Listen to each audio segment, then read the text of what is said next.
Evet, merhabalar. Konuklarımız çok özel bugün. Bir tanesi Filiz Göktaş. 22 yıldır gerçekten bu iş için hayvanlar adına çok şey yapmış bir insan. Hemen yanı başında da Sayın İdil Başlan. Kendisi doçent doktor, Ankara'da ziyaretimize geldiler. Aynı zamanda Prime Animal Hospital içinde haftanın bazı günleri kliniğimizde oluyorlar. Evet, gerçekten çok sorularımız var. Gördüğünüz gibi çok fazla biriktirdik. Bunlar sizden gelen sorular bu arada. Öncelikle herkesin merak ettiği, ben de çok sorular alıyorum bununla ilgili. Kedi ve köpeğin hasta olduğunu nasıl anlarız? Ne zaman veteriner hekime başvurmalıyız?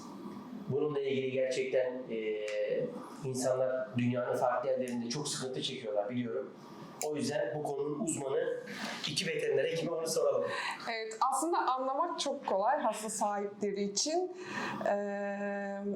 En herhalde başlangıç belirti iştahsızlık. İştahsızlık. Yani sen de, senin de çiftliğin var, birçok deneyimin oldu köpeklerle. Sen ne görüyorsun ilk başta? Yani aslında ben şöyle, biz köpeklerimizi, evet iştahsızlık bizim için de önemli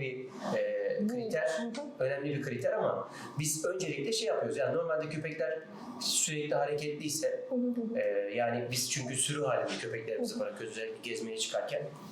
Bir yalnızlaşma oluyor, yani hemen kenara çekiliyor, yani oynamıyor ya da biz özellikle köpeklerin dışkılamalarına çok dikkat ediyoruz. Bu bizim için her zaman birinci kriterdir. Çok bakıyoruz. Eğer dışkılamada her zamankinden farklı bir şey varsa biz önce onun tedbirini almak üzere hareket ediyoruz ama veteriner hekime başvuracağımız yer tabii ki dediğiniz yer. İştahsızlık ama tabii köpeklerde günlük olarak iştah değişiklikleri olabiliyor. Bazı günler iştahları artarken bazı günlerde azalabiliyor. Aslında bu evet birazcık aslında değişkenlik gösterebiliyor. Hemen de telaşlanmamak gerekiyor. Evet. İştahın yanında bazen hani iştahı da olabiliyor. Bazen burun akıntısı olabiliyor. Göz akıntısı olabiliyor. Bazen deride açılmalar olabiliyor. Yani bunlar hepsi aslında hani veteriner hekime rutinin dışında gördüğümüz şeyler, bizim hekime başvurmamızı gerektiren şeyler aslında. Peki Filiz Hocam, size soracağım tecrübenize dayanarak. Genelde siz yaklaşık 22 yıldır birbirinden farklı vakalar gördünüz.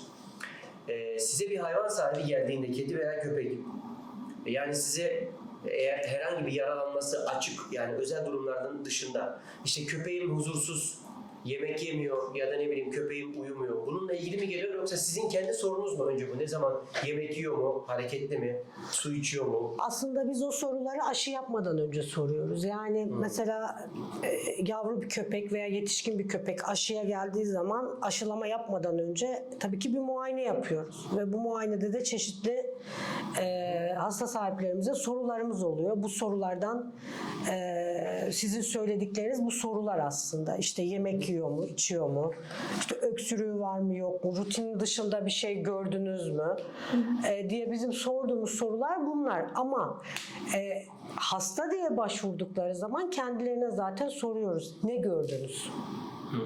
O zaman aldığımız anamnez karşı taraftan bizim de o hastayla ilgili nasıl bir yol çizeceğimizi gösteriyor aslında. Yani hangi organda hasar olduğunu aslında bulmaya çalışıyoruz ve o sisteme yönelik muayenemizi derinleştiriyoruz. Solunum sistemi ise eğer burun akıntısından bahsettiğimiz için söylüyorum ya da öksürükle geldiyse tabii ilk başta anemnezi aldıktan sonra o akciğere yönelik daha derin aslında diagnostik tanısal yöntemlere gidiyoruz. Peki İdil Hocam, sizden kamera öncesinde konuşurken siz su içmeyle alakalı bir şey söylediniz. Yani ben size sordum, çok mu su içiyorlar o dönemlerde diye. Yani bununla ilgili tam anlamak adına soruyorum. Belki merak edenler vardır. O dönemlerde yani eğer köpekler hastaysa, yani sağlığı tam yeterli yerinde değilse çok mu su içiyorlar veya az mı su içiyorlar? Bununla ilgili nedir? Aslında hastalığa bağlı olarak yani değişiklik gösteriyor. Su içiminin artması hastalık için, özellikle hormonal hastalıklar için bizim için çok önemli bir bulgu. Gözden kaçan da bir bulgu aslında. Özellikle insanlardan da bildiğiniz gibi şeker hastalığında çok benzer insanlara, diabetes mellitus'ta süt tüketimi artıyor. Eve idrar kaçırmalar başlayabiliyor. Ya da başka bir hastalığımız hiperadrenokortikoizm dediğimiz hastalık, yine bir hormonal hastalık. Böbrek üstü bezin aşırı kortizol üretmesi sonucu gelişiyor. Yine bu hastalıkta da çok su içme ve çok idrara çıkma görülebiliyor. Kedilerde özellikle böbrek yetmezlikleri için çok çok önemli bir bulgu. Erken aşamasında aslında çok önemli bir bulgu. Çok su içme, idrara çıkma takip edilmesi gerekiyor. Bazı zamanlarda tabii hasta sahipleri farkına varmıyorlar. Özellikle şeker hastalığında ve hastalık çok daha fazla ileri boyuta taşınabiliyor ve bize komayla geliyorlar. Şeker komasıyla, ketosidoz olarak isimlendiriyoruz. Şeker koması, yani hocam bunu size sorsam, şeker koması görmüşsünüzdür. Şeker komasına giren bir hayvan. Doğru mu? Yani hocamın söylediğini tam bir de klinik bulgusu olarak sizin canlı yaşadığınız bir şey var mı? Yani biz köpeğimizin şeker komasına girdiğini hayvanımızın nereden anlamalıyız? Şimdi onu bir hasta sahibinin anlaması mümkün değil. Yani o bayıldı diye getirir bize. Yani bulgusu Evet. biz bayıldı köpeğim diye koşa koşa gelir getirdiğimizde. çünkü aslında bu baygınlıkların birçok sebebi var. Yani bu şeker hastası diye hani benim köpeğim şeker hastası oldu ondan bayıldı diye alıp tabii ki getiremez yani. Hani biz bayıldığı zaman gelir, getiriyoruz, siz biz bakıyorsunuz. nedenini bulmaya çalışırız. O esnada da tabii ki kan bulgularına baktığımız zaman bunu görürüz. Çünkü bazen karaciğer rahatsızlıklarında, bazı beyin rahatsızlıklarında, bazen böbrek rahatsızlıklarında bu tarz şeylerde görüldüğü için bulgular hani tam olarak ona solunum sisteminde de bazen bakıyorsunuz hayvan nefes alıp veremiyor. Hani bununla ilgili de kalp problemi olduğunda hani bunların hepsi aslında hani bir hasta sahibinin bunu anlaması mümkün değil. Yani o sadece köpeğime kötü bir şey oldu veya kedime kötü bir şey oldu yerinden kalkamıyor diye şikayetten getirir size. Ama hani bunu hekim anlamaya çalışır nesi olduğunu. Peki İdil Hocam, bu az önce söylediğimiz şeyler, daha devam edeceğiz, daha benim elimde çok maddeler var ama bu az önce söylediğimiz köpeğimizi ne zaman, hayvanımızı ne zaman veterinere getirmeliyiz konusu egzotik hayvanlar için de geçerli mi? Çünkü onların biraz daha doğası farklı, belki sistematik olarak daha değişikler. Aslında 2 günde bir yemek yiyen vardır mesela, belki bilmiyorum. aslında çok benzer. Yine eğer hareketleri yavaşladıysa, rutinin dışında farklı davranıyorsa aslında bu bir hastalık belirtisi olabilir. Ben kedi köpeklere dönmek istiyorum. Özellikle davranış değişiklikleri, hasta sahibinden kaçmak, saklı gizli bir yerlere saklanmak, bu da bir hastalık belirtisi olabilir. Özellikle tabii ağrısı olan hayvanlar çok fazla insanlarla iletişim isteği göstermezler, kurmazlar. Daha çok sessiz sakin bir yere giderler, saklanırlar ya da bazıları agresif olabiliyor ağrısı olan köpekler, yanına yaklaştırmıyor. Evet. Mesela kediler sağa sola çiş, kaka yapabiliyor, davranış bozukluğuna giriyor. Rahatsızlığını anlatabilmek için. Peki Filiz Hocam, ben köpeğim evde, akşam oturuyorum, televizyon izliyorum, hiçbir şey yok. Her zamanki rutinimizdeyiz. Bir anda benim köpeğim kustu. Yani ben normalin dışında bir şey yedirmedim ama köpek kusmaya başladı. Bununla ilgili yani veterinerimizi aramalı mıyız hemen? Buna mı koşa koşa gelmeliyiz? Ya da kusmanın şeklinden bakmalıyız? İçinde yani kan mı var? Şimdi yoksa bazen yemek mi var? köpek besleyenler bilir veya kedi besleyenler de bilir. Bazen tek kusmayı biz çok önemsemeyiz. Yani bir kere kusabilir. Bazen yaladığı bir şey, bir tüy, yani herhangi bir şey belki tek bir seferlik kusmaya sebep olabiliyor. Bunu veya köpek mesela yalıyor kendini, tüylerini yutuyor. Kedi de aynı şekilde ve tek seferlik kusmaya bir şey demiyoruz. Ama bir kustu, iki kustu artık bu iş ciddiye geliyor yani. Aynı zamanda mı? Aynı gece, aynı zaman Tabii. diliminde mi? Evet, Yoksa evet. 5 günde bir mi? Hayır. Aynı zaman diliminde. Aynı zaman diliminde. Yani aynı zaman dilimindeki ardı ardına kusmalar normal değil. Anladım. O zaman bir hekime mutlaka başvurmalı. Anladım. Peki İzil Hocam, siz birazcık daha üniversitede uzun araştırmalar yapmışsınızdır. Açıklanmayan kilo kaybı, yani köpeğim benim normal, her şey yolunda, bir sıkıntı yok ama köpeğim benim ya da kedim kilo kaybetmeye başladı. Çok fazla kilo kaybediyor veya onun tam tersi çok fazla kilo alıyor. Yani ben normal besliyorum ama o bir türlü yemeği azaltıyorum ama kilo almaya devam ediyor. Sanki bana öyle geliyor. Bununla ilgili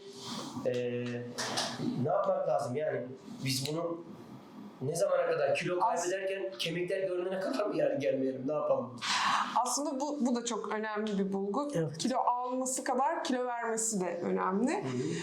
Özellikle son dönemlerde aşırı bir kilo artışı varsa bu bir problem olabilir. Özellikle köpeklerde tiroid hastalıklarına, yani tiroid hormonunun salgılanmaması sonucu metabolizma yavaşlıyor ve buna bağlı olarak kilo artışı gözükebiliyor. Bu bir problem köpekler için ve çok sıklıkla karşılaşıyoruz aslında. Ya da özellikle yaşlı köpeklerde veya kedilerde kansere bağlı olarak kilo kayıpları gözükebiliyor. Ya da kedilere dönecek olursak, köpeklerde hipotiroidi dedik. Kedilerde de tam tersi aslında hipertiroidi çok sıklıkla görüyoruz.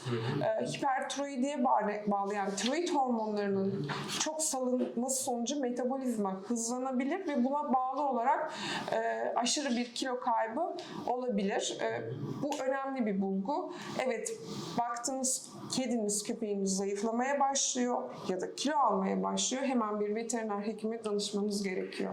Yani herhalde ben anladığım kadarıyla şimdi bu az önce şimdiye kadar anlattığımız kilo kaybı kazanımı, kilo kaybı veya fazla kilolar, onun dışında alışkanlık değişiklikleri, onun dışında iştah kayıpları, su içmesindeki değişiklik, idrara çok fazla çıkma, bunların hepsi köpek, yani hayvanda iç hastalıklarında, yani genel bir sıkıntı var. Bunun tetkik edilmesi lazım. Ortopedik de olabilir. Mesela hayvan hareket etmek istemiyorsa, Esas sorun buydu, evet. hareket etmek istemiyorsa, çok fazla yol yürümek istemiyorsa, mesela ilk kalktığında bir topallığı varsa, yürüme problemi varsa ve sonrasında yürümesi normale dönüyorsa, bunların aslında hepsi ortopedik soruna da bir işaret ediyor. Yani O da ancak klinik. ya şimdi yaşı ilerlemiş hayvanlarda artrit problemleri çok fazla oluyor. Mesela Scottish gibi kedilerde yine kıkırdak dejenerasyonuna bağlı çok fazla ağrıları olduğu için kıpırdamak istemiyor. Ağrısı çok olduğu için.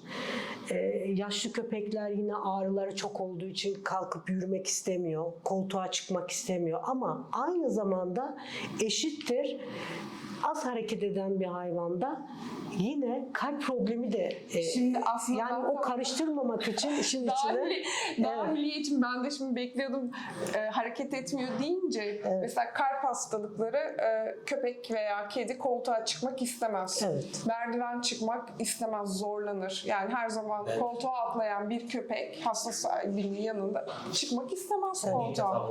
Evet, bu çok önemli bir bulgu. Aynı zamanda gece öksürmeleri köpekler için. Evet. Akşam Yani gece aslında şey de var, bana gelen bir soru var. Soruda diyor ki köpeğim benim öksürme, hırıltı ve arada sırada tam emin olmasam da diyor, nefes almada diyor zorlanma gibi hissediyorum ama hırıltı, uyurken diyor yani hırıltı çıkarıyor ve öksürük, arada bir gelen öksürük var diyor. Yani bu da mı o söylediğiniz şeye Tabii geliyor? kalp Yani hastalıklarıyla ilgili olabilir. olabilir. Çünkü kalp hastalıklarına bağlı olarak akciğerlerde sıvı birikebiliyor. Bu zaten hem kedi hem köpek. ama şimdi onun yanında bir de şöyle bir şey de var. Mesela brachiosefalik hayvanlarda burun, yine yumuşak damak dediğimiz hani ondaki sarkmalar bu çocuklarda nefes ve hırıltılı nefes almasına da sebep oluyor. Yani aslında yine işin ucuna muayene giriyor. Yani klinik ortamında hekimin bakması lazım ve evet, yani neyden kaynaklanıyor? koyması Çünkü lazım. ırka göre de hastalıklar değişiyor. Her ırkın yatkın olduğu bazı hastalıklar var. Bazı kozmetik olarak güzel gördüğümüz çocukların aslında o kozmetik güzelliklerinin yanında bazı yaşadıkları sorunlar da var yani. Anladım. Yani ırkın bozulması, öyle diyelim. Evet. Diğer ırkın bozulması. Yani Şimdi- aslında o kadar çok hastalık var ki Evet. ve o kadar çok tanı yöntemi var ki herhalde bu bir gün oturup konuşsak bitmez. Yani çok derin, Aslında çok geniş konu. Hı hı. bir geniş konu daha var. Yine bana gelen sorulardan bir tanesi. Herhalde bunu da çok uzun konuşmak lazım ama ben mümkünse kısa cevap alayım. Çünkü bunu ayrı bir video çekmemiz lazım. Eminim çok kişi merak ediyordur.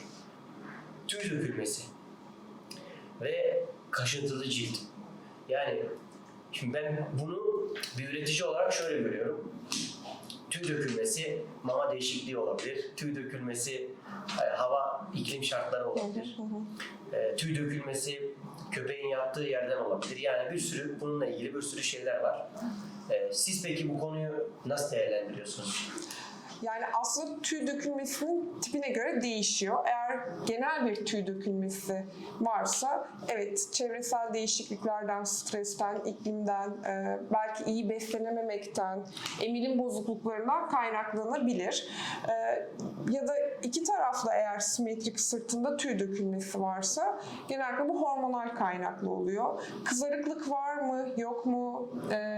Sivilce tarzında lezyonlar var mı, yok mu? Bunlar da önemli. Bakterilere bağlı olarak gelişebiliyor ya da mayalara bağlı olarak gelişebiliyor, mantarlara bağlı olarak. Peki- Uyuz olabilir. Peki Filiz Hocam, şimdi İdil Hocam dedi ki genel bir tüy dökülmesi değilse, genel derken yani köpeklerin genel tüy dökülmesi Çıplak kalacak anlamına gelmiyor tabii. yazdan kışa, kıştan yaza geçerkenki bölümü böyle mi anlamalıyız geneli? Ya Sürekli genel tüy dökülme var. dökülmeleri genelde bizim şöyle adlandırıyoruz onu. İşin açıkçası hani mevsimsel olarak dökülmeleri biz hekim olarak ayırabiliyoruz tabii ki. Ama mevsimsel olmayan lokal dökülmelerden bahsediyor aslında Evet. İdil hocamız. Yani mesela kafasında bir tane şey açılıyor. Herhangi bir lezyon oluyor. Bu mesela mantar mı, uyuz mu veya bir piyoderma mı veya bir alerjiye bağlı bir reaksiyon mu, beslenmeye bağlı bir şey mi? Hani bunun ne olduğunu anlamak için tabii ki örnek almak gerekiyor.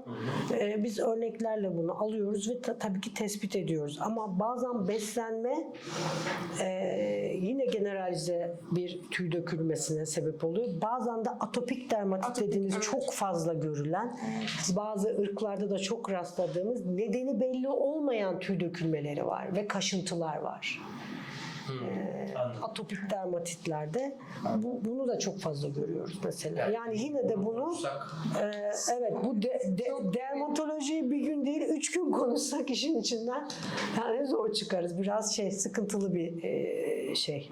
Şimdi peki ben görüyorum köpeklerimi getirdiğim zaman siz elle muayene yapıyorsunuz. Önce bir bakıyorsunuz, çürüt diyorsunuz. Sonra elle bir muayene yaptıktan sonra yani insanlarda da var. Gözlerine bakıyorsunuz. Yani gözlerinde de insanlarla benzer mi az bir durum mu aslında? Yani eğer bir sıkıntı varsa gözlerinde renk değişikliği mi oluyor, sulanma mı, nasıl bir durumla karşılaşıyorsunuz? Muayene aslında bizim muayene dediğimiz zaman muayene bir bütün. Yani göz, ağız, kulak. Gözde ne arıyoruz? Mukozalardaki değişikliklere bakıyoruz. Yani bir anemi var mı? Herhangi bir şekilde ülserasyon, göz ülserasyonu o göz muayenesine giriyor. O çok başka bir şey. Yani ülserasyon tabii ki yani dışarıdan görünen bir şeyse evet gözde herhangi bir şekilde bir irinli bir akıntı var mı? Anladım. Ondan sonra mesela sarılık bulgularında gözde herhangi bir ikterik bir tablo var mı? Yani köpek yani hayvan gözünü sürekli tırmalayıp sürekli gözünü ovuyorsa Ya bir alerjik durumdan da olabilir. Bazen alerjilerde gözlerini kaşıyorlar ve buna bağlı tabii ki gözde bir ülserasyon oluşuyor. Kornea ülserleri gelişebiliyor. Ama bunlar çok spesifik muayeneleri var. Yani göze de girince dünyanın şeyini anlatırız gözde. Yani gözde çok başka bir dünya. aslında köpekler de yani hayvanlar için tedavi de eskiden bugüne kadar çok şey değişti. Çok. Her gün değişiyor. Üniversiteyi Bugün belki biz konuşurken şu anda birçok şey değişmiştir yani. Gözle ilgili ben bir şey de eklemek istiyorum. Hasta sahipleri için nelere dikkat etmesi gerekiyor? Mesela yüksek tansiyonda gözlerde kızarma meydana gelir ve damarlar teker teker gözüküyor. Bu önemli bir bulgu aslında yüksek tansiyon için. Ya da sarılıktan bahsetti. İnsanlarda da hayvanlarda da aslında bilirubin dediğimiz madde ilk olarak gözün beyaz kısmında birikiyor ve sararmaya başlıyor. Hasta sahipleri bunu fark ettikleri anda aslında hemen veteriner hekime Evet. başvurması gerekiyor. Çok Kesinlikle. önemli bir bulgu. Şimdi veterinere başvurmamız gereken sorumuz esas buyken tekrar Evet. hatırlatmak istiyorum ve son bana gelen soruyu söylemek istiyorum. Benim hayvanımdaki soluk diş etleri yani normal kırmızı diş etiyken diş etleri soldu. Bununla ilgili veterinerime başvurmalı mıyım? Ya da bu olabilecek bir şey mi, doğal bir şey mi köpek hayvanlarda? Bununla ilgili düşünceniz nedir Filiz Hocam? Kesinlikle normal değil tabii ki. Yani anemi tablosuna işaret edebilir bu durum. Yine bir kalp problemine de işaret edebilir. Evet, dolaşım bozukluğu. Dolaşım bozukluğuna işarettir aslında. Diş etlerin Evet. öyle mi? Tabii ki dolum zamanına bakıyoruz. Diş etleri aslında bizim bir muayene yöntemlerimizden bir tanesi yani. Çok da önemli. Kapiller dolum Evet. zamanları. Yani soluk derken kırmızıdan böyle beyaz renge doğru mu daha çok? Hani Derken açık açık kırmızı, pembemsi gibi oluyor daha. Veya diş etlerindeki yangılar bazı hastalıklara işaret eder. Diş etlerindeki. Onlara tabii ki ağız muayenesi kesinlikle sistemik bir rahatsızlığın bazen de diş etindeki bir rahatsızlığı bile bize anlatır. Yani o da aslında çok geniş bir şey. anladım. Hani hangi sisteme baktığınız burada bütünüyle yani muayene yaptığınız şeyleri bütünüyle değerlendirmeniz çok önemli. Evet, Her yönüyle. Biz yani. öğrencilere anlatırken tabii internleri klinikte hep deriz yani burun ucundan kuyruk ucuna kadar muayene edeceksin. Burun ucundan kuyruk ucuna Evet. kadar olan bütün organları muayene Tek tek etmeleri bakmak. gerekiyor. Tabii genel bir muayene bu. Veterinere geldiği zaman genel bir muayene. Daha sonra Düşündüğün şeyle ilgili de ondan sonra spesifik muayenelere girmen gerekiyor. Çünkü bütün testleri yapma olanağı yok. Hem maddi olarak hasta sahiplerimiz bu konuda yorulur. Ama düşünceniz oluşuyor sonuçta ve bu düşüncenize yönelik testleri yapmaya başlıyorsunuz. anladım. Şimdi benim sorularım bitti ama bir şey söylemek istiyorum. Önemli. Aslında burada şu devreye giriyor. Filiz Hanım, Filiz Göktaş 22 yıllık veteriner hekim. 2 tane hayvanlarımız için en iyi şekilde tedavi görecek, fizik tedaviden en önemli ameliyatlara kadar, görüntüleme sistemlerine kadar en üst düzey bir veteriner kliniği sahibi. Diğer tarafta da bu işe kendini adamış üniversitede hala dünyanın farklı yerlerine eğitimlere giden, sertifikalar almaya çalışan, sürekli bir şeyler öğrenmeye çalışan, sürekli bir şeyler yaratmaya çalışan, çalışmalar yapan doçent doktor İdil Baştan hala üniversitede kendisi veteriner yetiştiriyor şu an. Ve uzun yıllarda Amerika'da kaldı ve Avrupa'nın farklı yerlerinde kaldı. Yani bu hayvanlarımızın daha da iyi bir yere gitmesi ancak böyle bir kombinasyon bir araya gelince olabilir. Ben bu yüzden dolayı size gerçekten teşekkür ederim bir üretici olarak. Ben inanıyorum ki biz bu videoları çektikçe daha fazla bilinçli insan sizin sayenizde hayvanlara daha iyi bakacak ve daha bilinçli olacak. Ben mesela şu toplantıdan bile çok şey öğrendim. Bu röportaj benim için bile çok faydalıydı. Ben de şimdi gidip köpeklerin diş etlerinden başlayacağım. Gözlerine. Aynen. Gözle. Teşekkür ederim. Çok sağ olun. Biz teşekkür ederiz. Birazcık ederiz. da olsa katkımız olduysa Sağ olun. Süper. Teşekkürler. İdil Hocam, Filiz Hocam sağ olun.